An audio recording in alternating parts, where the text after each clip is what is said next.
So if we're looking at a living thing, we have another name for a living thing. And you'll often hear this word, and it's called an organism. Okay, an organism. And this is simply just another name for a living thing.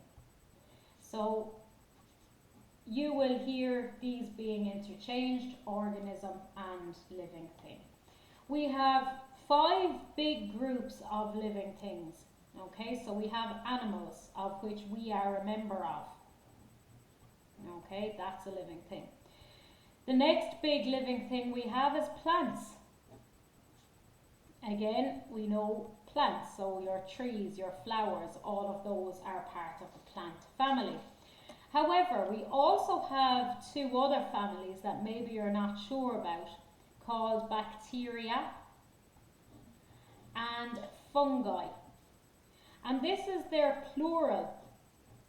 Okay, the single for bacteria is actually bacterium, and the single for a fungi is a fungus.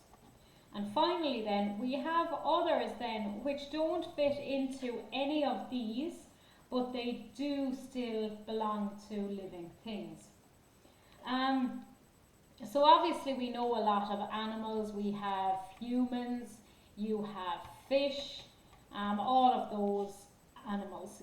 For this you have grass for plants, you have trees, you have flowers, okay, all of those. Now bacteria are a little bit different in that these are tiny microscopic organisms, okay, so they're tiny organisms and they're called microscopic because they can only be seen using a microscope. They can cause disease, so you can get bacterial infections, things like meningitis, common colds. They can also cause decay, so cause things to go off. An example there would be bacteria in milk can cause it to go off. Okay, yogurt's the same. If I look here then at fungi, examples of fungi, mushrooms.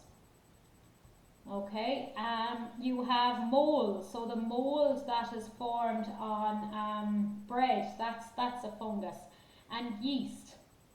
Yeast is what's present that in a substance that allows bread to rise.